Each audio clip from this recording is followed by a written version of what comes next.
are some of your musical influences? Ray Charles. I think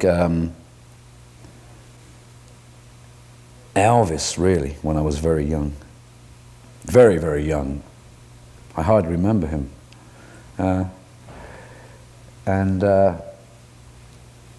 After that, it was then all the bands that were happening at the same time. The Doors, you know, Jim Morrison was a fantastic writer. I thought he was really, you know, really strong. Dylan, you know. I thought Dylan musically was fantastic too. Although people only rate him as a writer and a, you know, as a poet. Then, when we were in the Elbow Room, I was getting all kinds of influences through jazz. Jazz like Jimmy McGriff and great organists, because the organ started to come in popular then, you know. Steve bought the Hammond, the first Hammond C3 little organ with the pedals, and then organs really became very strong. Traffic had a very strong organ sound, you know, the old Hammond.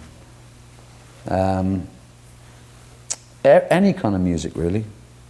I was into all kinds of things, you know.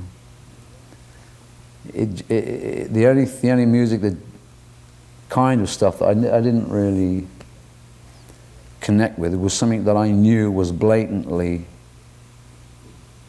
written, you know, for just a pure commercial aspect, and didn't have anything really, didn't have anything to say, or didn't have any really strong melody or rhythm. I used to base a lot on rhythm, you know. Not only being a drummer, but, you know, for me it's dead simple. You know, if a band or a record, or if they can play, and I don't mean playing the notes, but play the feel. Like Dr. John last night. I mean, he was rocking the whole place on one piano, and everyone was really, you know, it was rhythm, you know, he's got feel, he's got rhythm. There's a million bands around, you know, that play, but they don't really. You know when you've been moved rhythmically, because there's nothing you can do about it. It's a natural response. If it's really happening, it's a fantastic power, you know. But that was mainly what I used to go for, was when something really got me rhythmic, like Richie Havens, some of his early stuff. They used conga drums and Paul Williams on acoustic guitar, and they used to get such an incredible rhythm going. You were just, you know, you just had to get involved. And I think today, you know, there's a lot of mechanical sounding stuff, which is okay if you know what to do with it. I think Trevor Horn is a great exponent of the art of noise, you know, just really getting all that's there technically and making it say something of value, you know. It's so easy to just, you know, make a mechanical kind of noise. You know? It's even easier today, you know. We could probably make a record with you next week and have a hit if you got the right producer, right, you know. It seems to me like now anyone can do more or less anything, but there's a big lack of bands and artists that you can really follow and build and grow with them, you know, through a career. They're either in for a year or two, or maybe a month or two, you know. There's very few. I think the Police are the most important band that's come out of England in the last 15 years, you know. Why is that? Simply because they're brilliant, you know. They're three brilliant musicians. Brilliant drummer, Stuart Copeland. Sting is an incredible bass player. Besides a fantastic singer-writer, his lyrics, his songs are great. And Andy Summers, who's no spring chicken, is a great guitar player. He actually plays non-solos, you know, and he doesn't actually solo all over the place, but he just puts such great sounds together. I think it's the most magic three-piece I've heard since Cream, you know, or the Jimi Hendrix Experience. I mean, they would have been great in the early 70s, 60s, you know, they would have been recognized as a great band, you know. And Dire Straits, possibly, Mark Knopfler. The rest I take as what I call light entertainment, you know. You bought George's? Yeah, you know.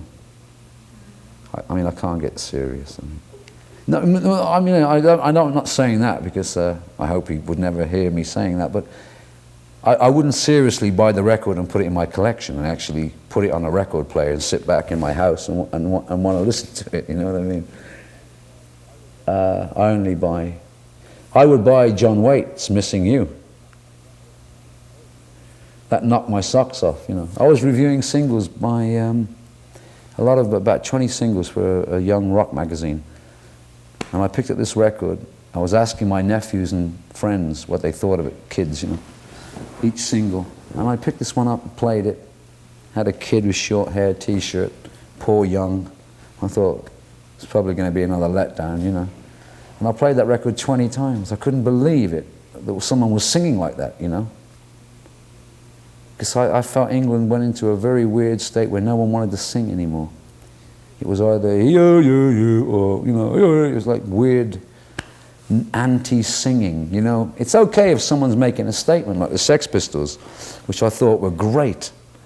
You know what I mean? I might be contradicting myself here, but for some reason they were, at the time they came out, they were real, you know. They really politically meant what they said, and they really meant it, and it worked purely on that level. But, you know, basically I thought it had gone into a big anti-singing period. And I was so pleased when I heard that, the Poor Young single and the John Waite's, you know. Brilliant. Traffic merged R&B, jazz, rock and other styles. How did that come about? Steve and Dave, Chris Wood. Chris Wood was heavily into folk. He brought John Barleycorn Must Die into the house one day. He had a record of the Watersons, an old English folk group. They're cousins and stuff. They sing in pubs, a cappella, no voices. And he brought this record in one day, you know, put it on. And it's incredible, you know. There were three men come out of the west, their fortunes for to try, you know. And we said, what is that? You know, that's strange. And he said, oh, it's a brilliant album, you know, ritual, magical folk songs. So, you know, and then Dave and me were heavily into writing, because Dave and I wrote songs in deep feeling. Steve had got into writing through Spencer, but not heavily. Jackie Edwards wrote all the Spencer Davis hits. Keep on Running, Somebody Help Me, When I Come Home. And they branched into writing when they got into Gimme Some Lovin', which was a song they kind of borrowed the bass line from a Homer Banks classic R&B record in America, dun dun dun dun dun dun dun dun. But it was a nice piece of writing. The lyric and the thing was good. But Dave and I were more, I guess, progressive writers, and Steve was very steeped in jazz and R&B because he'd had a big influence from Ray Charles, and Spencer Davis was mainly Steve sounding like a black R&B singer, you know. I mean, Gimme Some Lovin' went to #1 in America in the soul charts before they realized it was a 16-year-old white kid from Birmingham in England, you know. But the mixture of all that, you know, with Chris and Steve and Dave and myself, we had it just all about covered, you know. We had every kind of influence there was, you know. And also, we had such large appreciation. There wasn't any of us that sort of said, oh, I don't like that kind of music, man, you know, and didn't give anything a chance and had very strong attitudes, you know. We were open to just about anything, you know. Hence you got stuff like Hole in My Shoe compared to like those Sparkle High Heel Boys. You couldn't get more far apart, you know.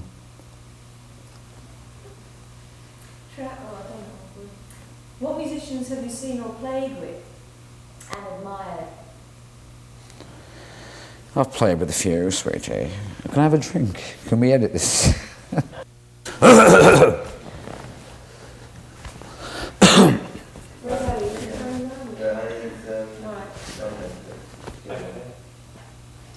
What musicians have you seen or played with and admired? Oh, God. The list never ends. Jimi Hendrix has got to be top of the list. I used to play a lot with him in a club in Margaret Street, back of Oxford Street, which is now called Bootleggers. It was called the Speakeasy then. And we used to jam in there regularly. And he always managed to have a wow-wow pedal somewhere. He'd go out, he'd get it, you know, and he was always ready for a jam, that was fantastic. We played with everybody. The Who, did the first British tour with The Who, Traffic, The Who, The Herd, which is Peter Frampton in The Herd. We had a long history of working with the Grateful Dead. In San Francisco, we played for the KSAN radio benefit concert in '67, first trip to San Francisco, on the back of a truck in a railway yard. We jammed all afternoon, you know, and we got to know everybody, Jerry Garcia and people. And classic people. We did a gig once with the Staple Singers. Now, I couldn't believe that they were backing us up. It was in New York.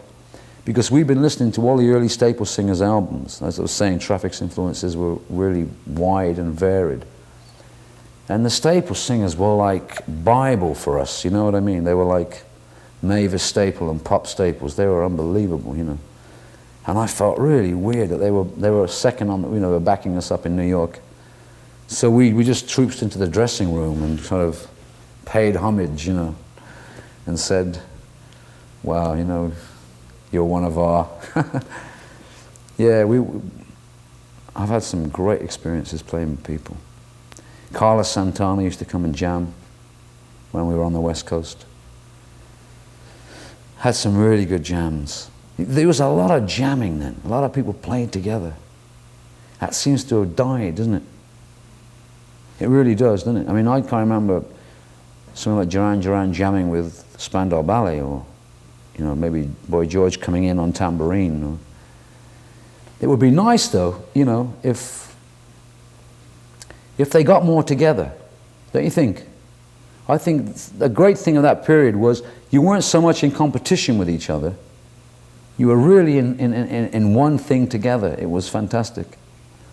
And you were actually complimenting each other all the time and really being knocked out with what someone did and being influenced and saying, oh, you know, that's fantastic, and you want to do good yourself, and you want to... And I think that's because maybe the bands had control then, you know. I think now the record companies and the big selling marketing, it's all, you know, marketing, and has he got the video? How much did they spend? $2 million? It must be a piece of shit, you know. It's like, and then you're all divided off, and actually there's a lot of kind of, it creates a sort of kind of bitchiness now, isn't it? It's instead of being together, you know. Is there anyone that you would really like to play with you haven't had a chance to? Jerry Lee Lewis. Yeah. Play drums for Jerry Lee Lewis for maybe one set. Someone like that, you know. I played with Sarah Ella Fitzgerald once. That was bizarre. I never knew how that came about. It was a really strange session in Morgan Studios in Barnes, near Hammersmith. And the guy ran off and never paid anybody. It was a really weird session. Yeah, there's loads of people I'd love to play with. God, you know. I'd really like to play with Sting. When I saw the video, Around the World video, and he was jamming with some guys in Japan, I thought that was so nice. You see what I mean about Police? They got that same thing that relates to, you know, I don't know whether you saw the video. He was jamming away with some Japanese guy, and it was great, you know. So they're a band that you admire? Very much. Very, very much. I'm always looking for, you know, some time back when the band was together, you were not only knocked out by things, you were really inspired by hearing, the first time I heard Good Vibrations by the Beach Boys. I mean, that was like 20 years ahead of its time, you know, maybe 30 years or more. And that just inspired me so much, you know, it sort of really, I think that's the good thing, you know, to have a lot of people creating music for the right reasons, you know, rather than as a visual package. more to inspire. This show is about the progressive rock scene, highlighting bands such as Jethro Tull, Genesis, Emerson, Lake and Palmer, Yes, and King Crimson. Do you feel Traffic was an influence on any of these bands? Yeah, I think, well, Jethro Tull, came out just about the same time as we did. We did the first free concert in Hyde Park, Traffic, ever. Free concerts we'd never heard of then. And Jethro Tull did it with us, or did the next one. But Jethro Tull was very good too. As far as taste went, it was never quite not quite my complete taste. It's very, very good. And the band was, Clive Bunker, the drummer, was great. But I think, what was the other bands you mentioned, I thought? It was Genesis? Yeah, no, we definitely influenced the bands that came after. They may not say so, but I know those kind of bands, the doors were opened more by us for those kind of bands, than anything else.